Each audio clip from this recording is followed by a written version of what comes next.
దేవునికి స్తోత్రం. కూడి వచ్చిన మీ అందరికీ ప్రభు పేరట వందనాలు తెలియజేస్తూ ఉన్నాను. ప్రతి వారము ప్రతి దినము కూడా యథార్థత గురించి మనము మాట్లాడుకుంటూ వస్తూ ఉన్నాం. ఈ దినమున 6వ మాట మీద ధ్యానము చేసుకుందాం. యథార్థత కలిగి జీవిస్తే కలిగేటువంటి 7 ఆశీర్వాదములు అని చెప్పుకుంటూ వస్తున్నాం కాబట్టి ఈ దినము 6వదిగా యథార్థముగా ప్రవర్తించువారు ఆయనకు ఇష్టలు. యథార్థముగా ప్రవర్తించువారు ఆయనకు ఇష్టలు. దేవుని వాక్యం చూడండి. సామెతల గ్రంథము 11వ అధ్యాయము. సామెతల గ్రంథం 11వ అధ్యాయము 20వ వచనము చదువుకుందాం. 20వ వచనం. మూర్ఖ చిత్తులు యెహోవాకు ఏయులు, యథార్థముగా ప్రవర్తించువారు ఆయనకిష్టులు. ప్రార్థన చేసుకుందాం. ప్రేమగల తండ్రి, పరిశుద్ధుడైన దేవ, నీ పరిశుద్ధమైన పాదములకు వందనాలు, కృతజ్ఞత, స్తుతి, స్తోత్రం చెల్లించుచు ఉన్నాము. దేవా, ఈ దినమున ఈ చదవబడిన లేఖన భాగం దీవించి ఆశీర్వదించండి. మీరే మాతో మాట్లాడండి. పాపికి రక్షణ, విశ్వాసికి ఆదరణ కలిగించుమని, నన్ను కూడా మరుగుపరిచి మీరు మాట్లాడమని యేసుక్రీస్తు నామములో ప్రార్థన చేస్తున్నాము తండ్రి. ఆమేన్. దేవుని వాక్యమైన బైబిల్లో మనము ఒక వచనాన్ని చదువుకున్నాం. సామెతల గ్రంథం 11:20లో మనము చూచిన మాట, యథార్థముగా ప్రవర్తించువారు ఆయనకిష్టులు అనే మాట కనిపిస్తుంది. ఎవరు ఇష్టలు దేవునికి అంటే యథార్థముగా ప్రవర్తించువాడే, యథార్థముగా జీవించువాడే ఆయనకు ఇష్టమైన వారు అనే మాట కనిపిస్తుంది. దేవుని మాట విని ఆ ప్రకారంగా జీవించువారు అనేది లేఖనాలు మనకు జ్ఞాపకానికి తీసుకొని వస్తాయి. ఒక రాజు తన ఇంటిని పనివారికి అప్పగించి ఆయన దేశాంతరం పోయాడు. ఆయన పోతూ పోతూ ఇట్లా చెప్పినాడు భార్య భర్తలకు ఇద్దరికి, మేము దేశాంతరం పోతున్నాం, అక్కడ తిరిగి వస్తాము, కాబట్టి ఇల్లు జాగ్రత్త, ఇల్లు జాగ్రత్త అని ప్రత్యేకించి ఒక గది గురించి ఆయన చెప్పినాడు. ఈ గది తాళాలు మాత్రం ఏమాత్రం తీయొద్దు, అన్నీ వాడుకో అని చెప్పిన తర్వాత ఈ భార్య భర్తలు ఇద్దరు కలిసి ఆ ఇంట్లో, రాజుగారి ఇంట్లో, ఆ పెద్ద ఇంట్లో వారు నివాసం చేస్తూ, వారి పని ఏమిటి అంటే ఉదయం లేవగానే కసులు కొట్టుకోవడం, ఇల్లు శుభ్రం చేసుకోవడం, వారు వండుకొని తింటూ వారి పని, దినచర్య ఇది. ఒకానొక దినాన భార్య భర్తలకి ఇద్దరికి అనుమానం వచ్చింది. ఏమిటి అనుమానం అంటే, అన్ని తాళాలు ఇచ్చిపోయినారు, అన్ని గదులను మనం తెరుస్తున్నాం, కసు కొడుతున్నాం, మరి ఎందుకో ఈ రాజు ఈ గదిని తెరవద్దంటున్నాడే, ఇంతకు దాంట్లో ఏముందబ్బా అని ఇద్దరికి ఆలోచన వచ్చి మాట్లాడుకొని ఇద్దరు పోయి ఆ గది వాకిలి తాళం తీసి వాకిలి తీసినారు. వాకిలి తీయగానే లోపట ఒక పెట్టె ఉంది. ఆ పెట్టె కూడా నడింట్లో ఉందన్నమాట. వాళ్ళకు అర్థమైపోయింది దాంట్లో ఏమో ఉంది, దాంట్లో ఏం పెట్టినట్టున్నారు, కాబట్టి అందుకే ఈ యొక్క వాకిలి తీయొద్దని చెప్పినాడే అని వాళ్ళకు అనుమానం కలిగి ఆడిపోయి ఆ పెట్టె తాళం తీసి ఆ పెట్టె మూత అలా తెరవగానే అందులో ఉన్నటువంటి ఎలక అది పారిపోయింది బయటికి. ఏముంది దాంట్లో? ఎలక ఉంది. ఎలక ఇక దొరుకుతుందేంగా పారిపోయిన తర్వాత కష్టం. వాళ్ళు ఏమనుకున్నారంటే, ఏమో ఏముంటుందో ఇంకతను దాంట్లో అని అనుకున్నారు. కానీ ఆ ఎలక పారిపోయింది. ఇంకా మెల్లగా మళ్ళా ఎట్టున్న వాకి అట్లా వేసి బయటకు వచ్చారు. కొంతకాలానికి ఆ యజమాని, ఆ ఇంటి యజమాని, ఆ రాజు వచ్చి అడిగాడంట, ఏం బాబు బాగున్నారా, అందరూ క్షేమంగానే ఉన్నారు కదా అంటే వీళ్ళకు ముందే వనకడ పుట్టింది. ఇంకా వాళ్ళు రాగానే వాళ్ళని చూడగానే వీళ్ళు మాట్లాడడానికి సరిగా మాటలు రావడం లే, తబ్బిబ్బైపోతున్నారు. ఏంటి పరిస్థితి, ఏమి అలాగున్నారు మీరు అని గట్టిగా అడిగితే వాళ్ళు చెప్పిన మాట నట్టి, మేము నువ్వు చెప్పిన మాట వినలేదు రాజా, నువ్వు చెప్పిన మాట ప్రకారం జీవించితే బాగుండు, నీ మాట వినక నువ్వు ఏ గది వాకిలు తీయొద్దన్నావో దాన్ని మేము తీసినాం. లోపలికి పోయి చూస్తే పెట్టె తెరిస్తే దాంట్లో ఎలక ఉన్నది, పారిపోయింది కదా. అదే అంటే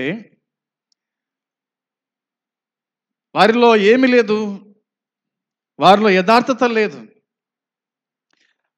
రాజు అప్పగించినటువంటి పని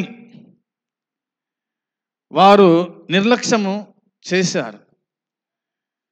కాబట్టి ఆ రాజు వారిని ఏం చేసింటాడు, వెంటనే వారిని బయటికి వెళ్ళగొట్టేసింటాడు. ఆయనకు ఇష్టమైన వాళ్ళు ఎవరంటే ఆయన మాట వినతోడే ఆయనకు ఇష్టమైన వాడు. అది నువ్వైనా నేనైనా. మనం దేవుణ్ణి నమ్ముకున్నాం, విశ్వాసం ఉంచినాం, భక్తి జీవితంలో మనం ముందు కొనసాగుతున్నాం. దేవుడు నిన్ను నమ్మి నీ చేతిలో బైబిల్ పెడితే, నీకు పని అప్పగిస్తే ఆ పని చేయకపోతే నువ్వు నమ్మకస్తుడవు కాదు, కానీ నువ్వు అపనమ్మకస్తుడవే అన్న సంగతి మనకు అర్థమవుతుంది. కాబట్టి యథార్థంగా ప్రవర్తించువారు ఆయనకు ఇష్టలు. యథార్థంగా మాట్లాడేవాడే ఆయనకి ఇష్టడు అన్నమాట. యథార్థవాది లోకానికి శత్రువునట్టుగా మనం చూస్తున్నాం. కాబట్టి యథార్థంగా ఉంటే ఆయన మనల్ని ఇష్టపడతాడు అనేది దేవుని వాక్యం గుర్తు చేస్తూ ఉంది. దీన్ని బట్టి చూడండి, ఇక్కడ రాయబడింది సామెతల గ్రంథం 12:22లో 12:22 చదివితే, అబద్ధమాడు పెదవులు యెహోవాకు ఏయములు, సత్యవర్తనులు ఎవరికి ఇష్టలంట, ఆయనకిష్టలు. ఎలాంటి వారి ఇష్టలు ఆయనకు? సత్యవర్తనులు ఆయనకు ఇష్టమైన వారు. సత్యాన్ని మాట్లాడేవాడు ఇష్టమైన వాడు. అబద్ధమాడు పెదవులు యెహోవాకు హేయం. సత్యవర్తనులు ఆయనకు ఇష్టలు అన్నమాట ఉంది. నీవు సత్యాన్ని చెబుతుంటే కనుక నీవు ఆయనకు ఇష్టడవు అనే మాట కనిపిస్తుంది. ఇష్టము ఉండాలి. అది కూడా సత్యవర్తనులు, సత్యాన్ని బోధించేవాళ్ళు, సత్యాన్ని గ్రహించేటువంటి వాళ్ళు అన్న సంగతి దేవుని వాక్యం మనకు గుర్తు చేస్తూ ఉంది. అంత మాత్రం కాకుండా యేసుక్రీస్తు ప్రభు గురించి రాయబడిన అంటే ఆయన సత్యస్వరూపి అనే మాట కనిపిస్తుంది. ఆయన సత్యస్వరూపి అని దేవుని వాక్యం మనకు గుర్తు చేస్తూ ఉంది. అన్నిటికంటే ముఖ్యంగా ఏంటంటే మీ అంతరంగములో సత్యాన్ని నాటుకోవాలా అన్నాడు భక్తుడు. అంతరంగములో సత్యం అనేది నాటబడాలి. అప్పుడే మనము సత్యవంతులమవుతాం, సత్యవంతుణ్ణి వెంబడించగలుగుతాం అన్నది దేవుని వాక్యం గుర్తు చేస్తూ ఉంది. సత్యాన్ని నాటుకోవాలనా అంటే అవునని వాక్యం చెబుతోంది. 51వ కీర్తన 6వ వచనం చూడండి. ఇలా బైబిల్ మనకు జ్ఞాపకం చేస్తూ ఉంది. 51వ కీర్తన 6వ వచనంలో, నీవు అంతరంగములో సత్యము కోరుచున్నావు, ఆంతర్యమును నాకు జ్ఞానము తెలియజేయుదువు అనుంది. చాలు. ఇందులో రాయబడిన మాట మనం ఆలోచన చేస్తే, నీవు అంతరంగములో సత్యము కోరుచున్నావు. ఆయన సత్యాన్ని కోరేవాడు. మన దేవుడు సత్యాన్ని కోరేవాడు. ఆయన మనల్ని చూస్తూ ఉన్నాడంట. ఎక్కడ చూస్తున్నాడు ఆయన మనల్ని? పైరూపం చూడడంలే. ఆయన చూసేది ఏంటంటే, వాక్యం చెబుతుంది, అంతరంగము ఆయన చూస్తూ ఉన్నాడు. హృదయంలో ఏముందో అది చూస్తూ ఉన్నాడు. ఈ పై వేషాలు కదా, ఈ అబద్ధాలు, చాలామంది అబద్ధాలాడుతూ ఉన్నారు. కాబట్టి దేవునికి ఇష్టమైనది ఏంటంటే అంతరంగం.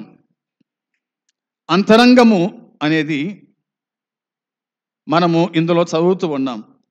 నీవు అంతరంగములో సత్యము కోరుచున్నావు. నీలో సత్యముందా?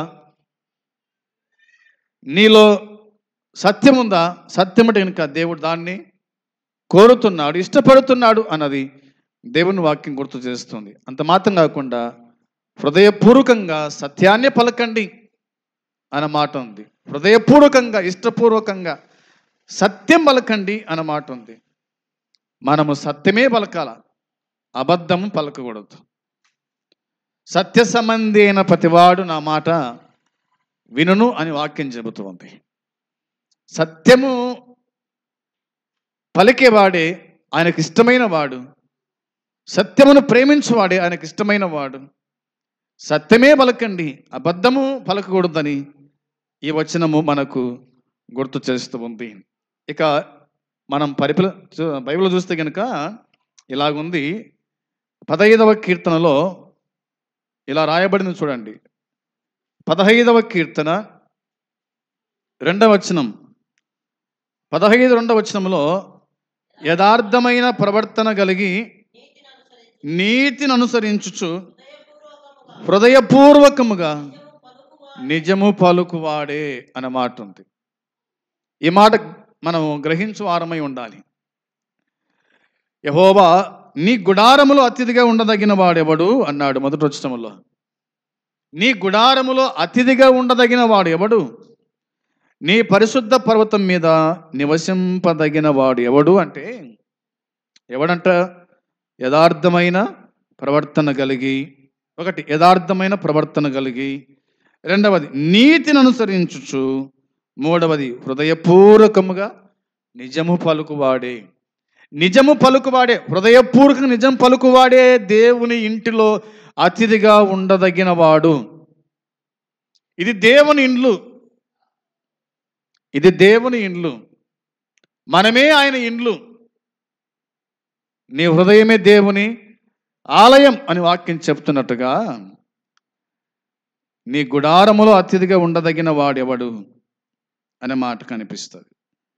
నీ పరిశుద్ధ పర్వతం మీద నివసింపదగిన వాడెవడు అంటే, యథార్థమైన ప్రవర్తన కలిగిన వాడే, నీతిని అనుసరించువాడు, హృదయపూర్వకముగా నిజం పలుకువాడే అన్నమాట. నిజం పలుకువాడే నివసిస్తాడు. అట్టివాడు నాలుకతో కొండెములాడడు అని ఉంది 3వ వచనములో. యథార్థవంతుడు నాలుకతో కొండెములు ఆడడంట. తన చెలికానికి కీడు చేయడు, తన పొరుగువాని మీద నింద మోపడు. ఎవరు? యథార్థమైన ప్రవర్తన కలిగి నీతిని అనుసరించి హృదయపూర్వకంగా నిజం పలుకువాడు. నాలుకతో కొండెములు ఆడడు. ఒకటి, తన చెలికానికి కీడు చేయడు, తన స్నేహితునికి కీడు చేయడు. మూడవదిగా వాక్యం చెబుతోంది, తన పొరుగువాని మీద నింద మోపడు. నింద మోపుట.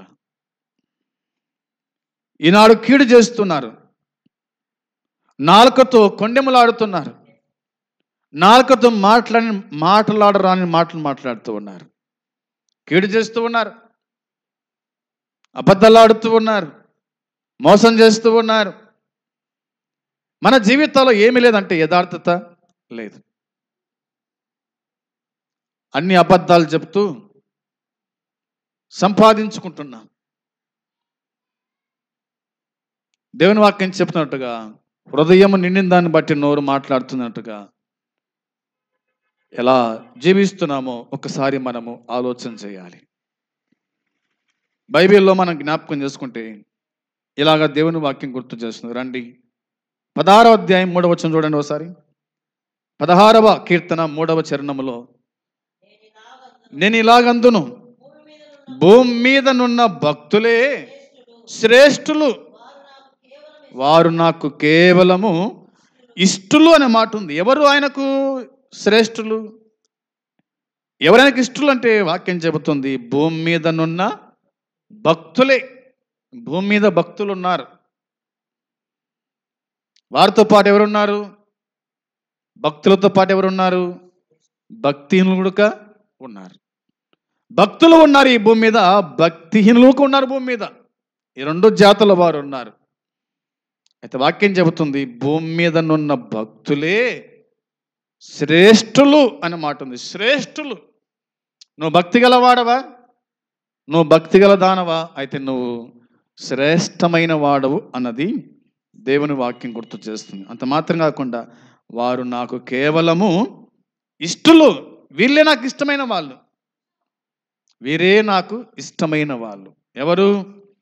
భక్తులే, ఆయనకు ఇష్టమైన వాళ్ళు. యథార్థత కలిగి జీవిస్తే నువ్వు ఆయనకు ఇష్టంగా ఉంటావు అన్నది దేవుని వాక్యం మనకు జ్ఞాపకం చేస్తూ ఉంది. ఎఫెసీ పత్రిక 4:15లో,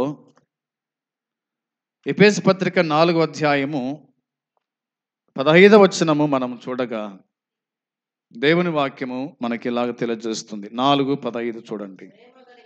ప్రేమ కలిగి సత్యము చెప్పుచు క్రీస్తు వలె ఉండుటకు మనమన్ని విషయములలో ఎదుగుదము అనే మాట ఉంది. ప్రేమ కలిగి సత్యము చెప్పుచు. ఏం చెప్పాలంట? సత్యము చెప్పుచు. ఉన్నమాట ఉన్నట్లే చెప్పాలా. జరిగింది జరిగినట్టే చెప్పాలా. దాన్ని మూసిపెట్టకూడదు, కప్పెట్టకూడదు.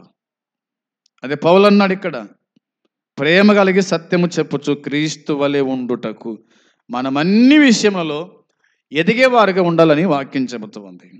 ప్రేమ కలిగి సత్యం చెప్పాలి, అబద్ధం చెప్పకూడదు. క్రీస్తు వలె ఉండాలి, అంతే. క్రీస్తు వలె జీవించాలా, క్రీస్తు వలె ఉండాలా. అది దేవుని వాక్యం మనకు గుర్తు చేస్తూ ఉంది. సహోదరి సహోదరులారా, మనము జాగ్రత్తగా ఈ వచనాలు గ్రహించాలని నేను మీకు మనవి చేస్తూ ఉన్నాను.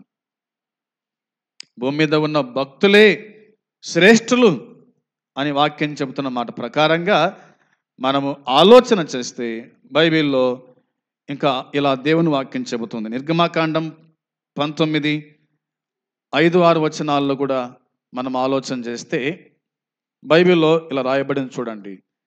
నిర్గమాకాండము 19:5-6 వచనాలు. కాగా నా మాట శ్రద్ధగా విని నా నిబంధన అనుసరించి నడిచిన ఎడల స్వకీయ సంపాద్యులగుదురు. సమస్త భూమియు నాదే కదా, జనముగాను ఉందురని చెప్పుము అనే మాట ఉంది. చాలు. ఇక్కడ రాయబడిన మాట మనం ఆలోచన చేస్తే మోషేకు దేవుడు చెప్పిన మాట. మోషేతో ప్రభు మాట్లాడుతూ ఉన్నాడు. నేను ఐగుప్తీయులకు ఏమి చేసితునో మిమ్మును గద్దరెక్కల మీద మోసి నా యుద్ధకు మిమ్మల్ని ఎట్లు చేర్చుకుంటున్నో మీరు చూచితిరి కదా అని అంటూ, మీరు నా మాట శ్రద్ధగా విని నా నిబంధన అనుసరించి నడిచిన ఎడల మీరు సమస్త దేశ జనులలో నాకు స్వకీయ సంపాద్యం. దేశ జనులలో మనము దేవునికి స్వకీయ సంపాద్యం, మనము ఆయన సొత్తు అన్నది దేవుని వాక్యం గుర్తు చేస్తూ ఉంది. అంత మాత్రమే కాదు, సమస్త భూమియు నాదే కదా అన్నాడు. మీరు నాకు యాజక రూపమైన రాజ్యముగాను పరిశుద్ధ జనముగాను అనే మాట ఉంది. పరిశుద్ధ జనం, యాజక వాక్యం చెబుతుంది యాజక రూపమైన రాజ్యముగా పరిశుద్ధమైన జనముగా అన్నాడు. ఉంటారు. దేవుడు మనల్ని పరిశుద్ధతలో చూడాలనుకుంటున్నాడు. తన జనముగా, తన ప్రజలుగా, తన సొత్తుగా ఆయన చూడాలనుకుంటున్నాడు. ఎప్పుడు అంటే యథార్థముగా జీవించినప్పుడే, దేవుని మాట శ్రద్ధగా విన్నప్పుడే, ధర్మశాస్త్రాన్ని పాటించినప్పుడే, ఆ ప్రకారంగా జీవించినప్పుడే ఆయనకు మనం ఏమవుతామంటే స్వకీయ సంపాద్యం అనే మాట ఉంది. ఆయన జనులమైతాం, ఆయన రాజ్య వారసులమైతామని లేఖనాలు ఇందులో మనము చూడగలుగుతున్నాం. ఇక మనము బైబిల్లో నుండి ఆలోచన చేయగా ఇలాగ దేవుని వాక్యం గుర్తు చేస్తూ ఉంది. మలాకి గ్రంథం 13వ అధ్యాయము 16-17లో మలాకి గ్రంథం చూడండి ఒకసారి. మలాకి గ్రంథం 3:16-17.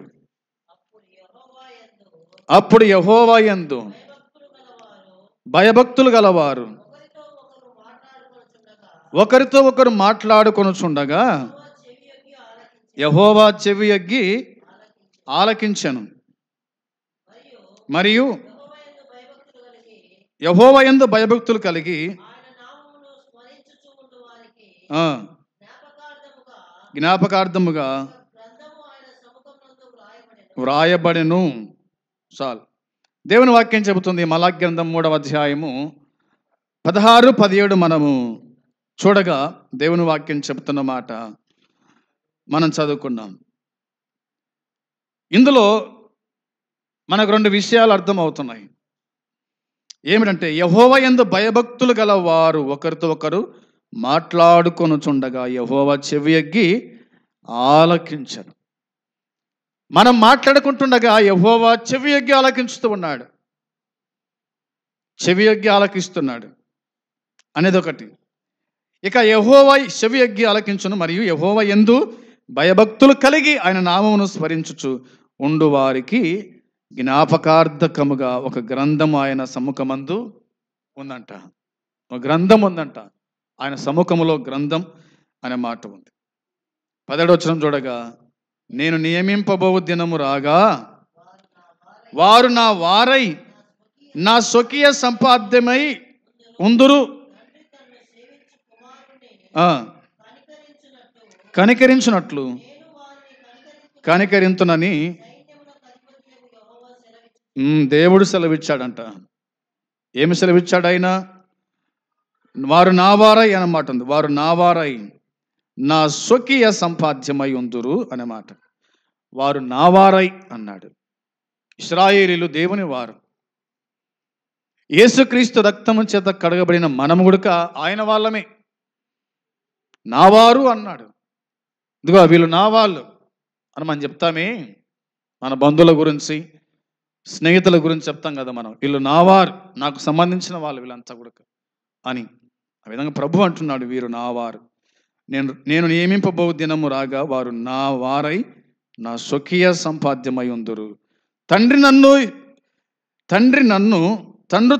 తండ్రి తన్ను సేవించు కుమారుణ్ణి కరుణించున్నట్లు నేను వారిని కరుణించుదును అన్నాడు. కనికరింతును అని అన్నాడు. ఆయన కరుణించువాడు, కనికరించువాడు. ఆయన సొత్తు కాబట్టి, ఆయన సొత్తు కాబట్టి. ఇది దేవుని వాక్యం చెబుతున్న మాట గ్రహించాలి. ఇక యోహాను సువార్తకు వచ్చేస్తే 17:6లో, యోహాను సువార్త 17వ అధ్యాయము 6వ వచనము మనము చూడగా ఇలా వాక్యం చెబుతుంది. లోకము నుండి నీవు నాకు అనుగ్రహించిన మనుషులకు నీ నామమును ప్రత్యక్షపరచితిని. ఎవరంట? వారు నీ వారై ఉండిరి అన్నమాట ఉంది. వారు నీ వారు, వారు నీ వారు. ఎవరు నీ వారు అంటే, నాకు అనుగ్రహించిన మనుషులకు నీ నామమును ప్రత్యక్షపరచితిని అన్నాడు. వారు నీ వారు, మనం దేవుని వాళ్ళము అన్నది గుర్తుపెట్టుకోవాలి. నీవు వారిని నాకు అనుగ్రహించితివి, వారు నీ వాక్యము గైకొని ఉన్నారు అన్నాడు. వారు నీ వారు, ఆయన వాక్యము గైకొని వాడు ఆయన వాడు అంతే. మనం దేవుని వాళ్ళం అని గుర్తుపెట్టుకోవాలి. మేమెవరిమి అంటే మనం దేవుని వాళ్ళం, వారు దేవుని వారు అని వాక్యం చెబుతుంది. ఎట్లా దేవుని వాళ్ళు అయిన వాళ్ళు అంటే, కొరింథీ మొదటి పత్రిక 6:19-20లో కొరింథీ మొదటి పత్రిక 6వ అధ్యాయం 19 వచనాలు మనం చూడగా దేవుని వాక్యం ఇలా చెబుతుంది, మీ దేహము దేవుని వలన ఈ దేహము దేవుని వలన మనకు అనుగ్రహించబడిందట. మీలోనున్న పరిశుద్ధాత్మకు ఆలయమై ఉన్నదని మీరు ఎరగరా? మీరు మీ సొత్తు కారు, విలువ పెట్టుకునబడిన వారు గనుక మీ దేహముతో దేవుణ్ణి మహిమపరచండి. మీరు కాదు, మీరు మీ సొత్తు కారు అనే మాట ఉంది. మీరు మీ సొత్తు కారు. మనం కాదు, మనము దేవుని వాళ్ళం. దేవుడు మనవాడు, అది గుర్తుంచుకోవాలి. నీవు నీ సొత్తు కాదు, విలువ పెట్టుకునబడిన వాళ్ళం కాబట్టి మనం ఆయన స్వాధీనములో ఉన్నాం. యోసేపును డబ్బిచ్చుకున్నారు ఇష్మాయేలీయులు. వాళ్ళు వెళ్ళి పోతీఫరుకు అమ్మేసినారు. ఆయన డబ్బు పెట్టుకున్నాడు. మనము ఆయన వాళ్ళం అంటే ఆయన తన సురక్తం ఇచ్చి మనల్ని కొనుక్కున్నాడు. ఇక మన దేహం మీద మనకేం అధికారము లేదు. నువ్వు నేను ఆయన మాట వినాల్సిందే, ఆయన మాట ప్రకారంగా జీవించాల్సిందే. ఇప్పుడు మనము పనికి పోతాం అనుకోండి, ఉదయము 6 నుంచి మధ్యాహ్నం వరకు మనము ఎవరి వాళ్ళము, ఎవరి స్వాధీనం మనం ఉండాలి? ఎవరైతే మనం పనికి పిలుచుకున్నారో వారి స్వాధీనంలో మనం ఉండాలా. ఇక నువ్వు కాదు. ఒకవేళ నువ్వు వచ్చినావు అనుకో, ఎన్నికి నీకు ఆ రోజు కూలి అయినా ఇయ్యడు, నువ్వు ఆయన వాడవు కానే కాదు. మనమంతా కూడా దేవుని వాళ్ళం. ఆయన ఆ విధంగా మనల్ని తయారు చేసుకున్నాడు, రక్తమిచ్చి ఆయన కొన్నాడు అనేది దేవుని వాక్యం మనకు గుర్తు చేస్తూ ఉంది. పేతురు రాసిన మొదటి పత్రిక 2వ అధ్యాయం 9వ వచనం కూడా చూడగా ఇలా వాక్యంలో చూస్తాం. పేతురు రాసిన మొదటి పత్రిక 2వ అధ్యాయము 9వ వచనం కూడా చదివితే, అయితే మీరు చీకటిలో నుండి ఆశ్చర్యకరమైన తన వెలుగులోనికి మిమ్మును పిలిచిన వాని గుణాతిశయములను ప్రచురము చేయు నిమిత్తము ఏర్పరచబడిన వంశము, రాజులైన యాజక సమూహము, పరిశుద్ధ జనము, దేవుని సొత్తైన ఎవరంట? మనము దేవుని సొత్తు. మనము దేవుని సొత్తు. మన సొత్తును ఏ విధంగా మనం భద్రం కాపాడుకుంటామో దేవుడు కూడా తన సొత్తును ఏం చేస్తున్నాడు? కాపాడుకుంటాడు. వాక్యం చెబుతుంది, మీరు చీకటి నుంచి ఆశ్చర్యకరమైన తన వెలుగులోనికి మిమ్మును పిలిచిన దేవుడు, మిమ్మును పిలిచిన వాని గుణాతిశయములను ప్రచురము చేయు నిమిత్తం. ఒకటి ఏర్పరచబడిన వంశం. మన వంశం ఏంటంటే ఏర్పరచబడిన వంశం, రాజులైన యాజక సమూహం, పరిశుద్ధ జనము అనే మాట. దేవుని సొత్తైన ప్రజలు. మనం దేవుని సొత్తైన ప్రజలం కాబట్టి దేవుడు మనల్ని కాపాడుతూ ఉన్నాడు. 24వ తేదీ అర్ధరాత్రి 11:30 గంటలప్పుడు ఒక సంఘటన జరిగింది. ఏమిటి ఆ సంఘటన అంటే, దేవుని దాసులు మరి మనల్ని గారు ఆ గుంటూరు జిల్లా ప్రాంతాల్లో సువార్త ప్రకటించి ఒక ఇంటికి వాళ్ళు వెళ్తూ ఉండగా, కారులో వెళ్తూ ఉండగా, ఈ ఘాట్ రోడ్డు ఉంది కదా, గదులూరు, ఆ ప్రాంతం వాళ్ళు వెళ్తుండగా ఆ ఎక్కుతప్పుడులే అదేమైతే ఎక్సలేటర్ ఫెయిల్ అయిపోయింది, బ్రేక్ ఫెయిల్ అయిపోయింది, క్లచ్ ఫెయిల్ అయిపోయింది. ఆ కారు అమాంతంగా మరి అది ఎన్నికొచ్చి ముందరి గాండ్లు ఆ లోయలో అట్లా, ముందరి గాండ్లు మట్టకే అట్లా లోయలోకి వెళ్ళిపోయినాయి. బాడీ అంతా కూడా అక్కడనే ఆ మట్టి కడుచుకుపోయింది. అప్పుడే దేవుని దయ వల్ల ఆ ఇంజన్ ఆగిపోయింది, కారు ఇంజన్ ఆగిపోయింది. అది లోతు ఎంత అని చూస్తే కనుక ఆ లోయ లోతు దాదాపుగా 100 అడుగులు లోతుందంట. దాంట్లో పడితే ఇంకేముంది, ఇంకా కారు బతకదు, మనుషులు కూడా బతకరు. దేవుడు గొప్ప అపాయము తప్పించినాడు అని గత దినం వాట్సాప్లో పెట్టినారు. అందుని బట్టి సోదరులారా, ఆయన సొత్తును ఆయన ఏం చేస్తాడు? ఆయన సొత్తును ఆయన ఏం చేస్తాడంటే ఆయన కాపాడుకుంటాడు. అది గుర్తుంచుకోవాలి. నీవు కాదు, నేను కాదని నువ్వు ఎప్పుడైతే అనుకుంటావో అప్పుడు ఆయన చర్య తీసుకుంటాడు నీ పట్ల. నీవు కాదు కాబట్టి, నీవు నా సొత్తు కాబట్టి నేను నిన్ను కాపాడుతానన్నమాట. అందుకే ఇశ్రాయేలును కాపాడు దేవుడు, కొనుకడు నిద్రపోడు అనే వాక్యం నేను రాసి అనిపించాను రిటర్న్. ఇశ్రాయేలును కాపాడువాడు, ఆయన కొనుకేవాడు, నిద్రపోయేవాడు. మనం నిద్రపోతాం కానీ ఆయన మాత్రం నిద్రపోయేవాడు కాదు. దేవునికి సొత్తైన ప్రజలం మనం కాబట్టి ఆయన మనల్ని కాపాడుతున్నాడు. ఆయనకు మనం ఇష్టంగా ఉండాలి అన్నదే దేవుని వాక్యం మనకు గుర్తు చేస్తూ ఉంది. ఇంకా మనం ఆలోచన చేస్తే కనుక బైబిల్లో ఇలాగుంది, యేసుక్రీస్తు ప్రభు మనము ఆయన సంతోషపరిచేవారుగా ఉండాలి. ఆయన మనం కొన్నాడు కాబట్టి, మనం ఆయన సొత్తు కాబట్టి మనం ఏం చేయాలంటే ఆయనను సంతోషపరిచేవారుగా ఉండాలి. అంతే కదా. నీ దేవుని నువ్వు సంతోషపరచాలా, దుఃఖపరచకూడదు. అది బైబిల్ చెప్తున్న మాట జ్ఞాపకం చేస్తాం మీకోసమై. 147వ కీర్తన చూడండి. 147వ కీర్తనలో దేవుని వాక్యం మనకు చెప్తున్న మాట నేను గుర్తు చేస్తాను. 10-11 వచనాలు చదువుతారా? 147వ కీర్తన 10-11 వచనాలు. గుర్రముల బలమునందును ఆయన సంతోషించాడు, నరుల కాలి సత్తువ యందు ఆయన ఆనందించాడు. తన యందు భయభక్తులు గల వారి యందు, తన కృప కొరకు కనిపెట్టు వారి యందు యెహోవా ఆనందించువాడే ఉన్నాడంట. ఎవరిని చూసి ఆనందిస్తాడు దేవుడు? మనం చెప్పుకున్న ముందే ఆయనకి ఇష్టమైన వారు ఎవరు అంటే యథార్థంగా ప్రవర్తించు వారే ఆయనకు ఇష్టమైన వారు. ఆయనకు ఇష్టమైన వారు ఏం చేయాలంటే ఆయనను ఆనందింపజేసేవారుగా ఉండాలి. సోదరులారా, నీకు ఆయన ఆహారం ఇచ్చి, నీరిచ్చి, బట్టలిచ్చి, ఇల్లిచ్చి, ఉద్యోగం ఇచ్చి నేను కాపాడుతున్న దేవుణ్ణి నువ్వేం చేయాలంట? మనం ఏం చేయాలా? మనము ఆయనను ఆనందింపజేసే వారుగా ఉండాలి. దేవుడు అంటే భయం కలిగి ఉండాలి. అదే వాక్యం చెప్పేది. తన యందు భయభక్తులు గలవారి యందు, తన యందు భయభక్తులు గలవారి యందు, తన కృప కొరకు కనిపెట్టుకు వారి యందు యెహోవా ఆనందించువాడై ఉన్నాడు. దేవుని కృప కొరకై మనం కనిపెట్టుకొని ఉండాలి. భయభక్తులు గలవారమై ఉండాలి. అప్పుడు దేవుడు నిన్ను చూసి, నన్ను చూసి ఏం చేస్తాడు? ఆయన ఆనందిస్తాడు. మన పిల్లల చూసి మనం ఆనందపడతాం, అవునా కాదా?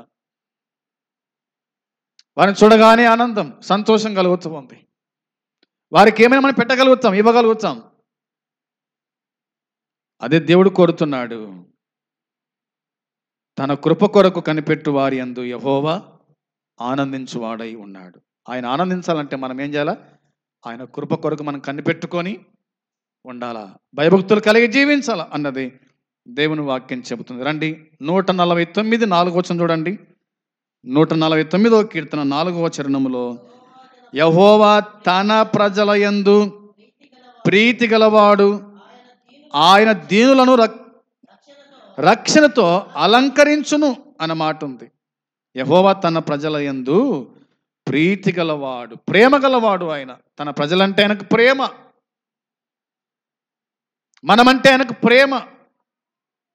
ఎంత ప్రేమ అంటే యోహాను సువార్త 3:16. ఎంత ప్రేమ, ఎంతో ప్రేమ, అది ఎంతో ప్రేమ, అగాపే ప్రేమ. ఎంత ప్రీతి గలవాడో నీవంటే ఆయనకు, ఎంత ఇష్టమో నువ్వంటే ఆయనకు, అవునా? జాగ్రత్తగా మనం గమనించాలి. యెషయా గ్రంథం 66:2. యెషయా గ్రంథం 66వ అధ్యాయం 2వ వచనం కూడా చూడగా దేవుని వాక్యం ఇలా చెబుతూ ఉంది. 66:2 వచనములో అవన్నీయు నా హస్తకృత్యములు, అవి నా వలన కలిగినవని యెహోవా సెలవిస్తూ ఉన్నాడు. ఎవడు దీనుడై నలిగిన హృదయం గలవాడై నా మాట విని వణుకుచుండునో వానినే నేను దృష్టించుచున్నాను అన్నాడు. ఎవరినంట? నలిగిన హృదయం. ఎవడు దీనుడై, యెహోవా సెలవిస్తున్న మాట, ఎవడు దీనుడై నలిగిన హృదయం గలవాడై నా మాట విని వణుకుచుండునో వానినే నేను దృష్టించుచున్నాను అన్నాడు. నీ మీద దృష్టి ఆయన ఉంచినట్టుగా దేవుని వాక్యం గుర్తు చేస్తూ ఉంది. కాబట్టి సోదరులారా, దేవుని వాక్యం చెప్తున్న మాట, ఎవడు దీనుడై నలిగిన హృదయం గలవాడై ఆయన మాట వింటాడో, వణుకుతూ ఉంటాడో, దేవుడు వాణ్ణి దృష్టిస్తాడు, దేవుడు వాడిని చూస్తాడు. ఆయన చూచేవాడు, కళ్ళిచ్చిన వాడు కానకుండునా అన్నట్టుగా ఆయన చూస్తూ ఉన్నాడనేది దేవుని వాక్యం మనకు గుర్తు చేస్తూ ఉంది. ఇక చివరి మాట చూడండి, 9వ అధ్యాయం ఇర్మియా గ్రంథం 9వ అధ్యాయము 24వ వచనం కూడా చూద్దాం. అతిశయించువాడు భూమి మీద కృప చూపుచు నీతి న్యాయములు జరిగించుచున్న యెహోవాను నేనే అని గ్రహించి నన్ను పరిశీలనగా తెలుసుకున్నటాన్ని బట్టి అతిశయింపవలెను. అట్టి వాటిలో నేను ఆనందించువాడనని యెహోవా సెలవిస్తున్నాడు. దేవుడు ఆనందించువాడు, దేవుడు ఆనందించువాడు అని వాక్యం చెబుతూ ఉంది. అతిశయించువాడు దేనిని బట్టి అతిశయింపవలెను అనగా అన్నమాట ఉంది. భూమి మీద కృప చూపుచు నీతి న్యాయములు జరిగించుచున్న యెహోవా అని మాట కనిపిస్తుంది. అందుని బట్టి నన్ను పరిశీలనగా తెలుసుకుంటాను బట్టి అతిశయింపవలెను. మనం ఆయనను పరిశీలనగా తెలుసుకోవాలి. పరిశీలన చేసి మనం ఆయన తెలుసుకోవాలన్న మాట ఉంది. రుచి చూచి ఎరిగి తిని యెహోవా ఉత్తముడని మనము ఆయనను తెలుసుకోవాలా. ఆయన ఏమై ఉన్నాడో తెలుసుకోవాలా, ఆయన ఎవరో తెలుసుకోవాలా. తెలుసుకోవాలంటే ఏం చేయాలా? ఆయన యొద్దకు రావాలా. 6 నెలలు స్నేహం చేస్తే వీడు వాడవుతాడు, వాడు వీడవుతాడు. మనం దేవునితో సహవాసం చేస్తే మనం దేవుని మాటల ప్రకారంగా ఆయనను పోలి మనం ఉంటామని, ఆ ప్రకారంగా జీవిస్తామన్నది దేవుని వాక్యం గుర్తు చేస్తూ ఉంది. అందును బట్టి సోదరులారా, ఆయన మనల్ని చూచి ఆనందిస్తున్నాడంట. ఆనందించాలా, మనం ఆయనకి ఇష్టంగా బతకాలా. ఎప్పుడైతే ఇష్టంగా బతుకుతామో అప్పుడే ఆయన మనల్ని చూసి ఆనందపడతాడు. అది దేవుని వాక్యం మనకు గుర్తు చేస్తుంది. అందుని బట్టి సోదరులారా, జాగ్రత్తగా మనము నడుచుకుందాం. యథార్థంగా ప్రవర్తించువారు ఆయనకు ఇష్టలు కాబట్టి ఆయనకు ఇష్టంగా ఉండాలి. రెండవది, ఆయనను మనము ఆనందింప చేయాలి. అప్పుడు దేవుడు మనకు తన రాజ్యం అనుగ్రహిస్తున్న సంగతి గుర్తుంచుకొని భయముతో భక్తితో ముందుకు సాగుదాం. అట్టి కృప దేవుడు మనకు అనుగ్రహించునుగాక. ఆమేన్. ప్రార్థన చేద్దాం. ప్రేమగల తండ్రి, పరిశుద్ధుడా, మహోన్నతుడా, నీ పాదములకు నాయన వందనాలు, స్తోత్రం, స్తుతులు చెల్లిస్తున్నా. చెప్పిన నీ మాటలు దీవించి ఆశీర్వదించండి, నీరు కట్టి పల్లింపజేయండి. నీ రాకడలో మేమందరం కూడా ఎత్తబడే సంఘముతో ఉండే భాగ్యం దయచేయమని, విశేషించి ఈ లోకమంత కాలం నీకు ఇష్టలుగా జీవించే భాగ్యం దయచేయండి. నిన్ను ఆనందపరిచే కుమారులుగా కుమార్తెలుగా దయచేయమని, కాపాడమని యేసయ్య నామములో ప్రార్థన చేసి అడిగి వేడుకుంటున్నాము తండ్రి. ఆమేన్. పరలోకమందున్న తండ్రి ప్రేమ, ప్రభువైన యేసుక్రీస్తు కృప, పరిశుద్ధాత్మ సన్నిధి సహవాసం కూడి వచ్చిన మనకు సకల పరిశుద్ధులకు ఇప్పుడు ఎల్లప్పుడు సదాకాలము తోడై ఉండునుగాక. ఆమేన్. అందరికీ వందనాలు.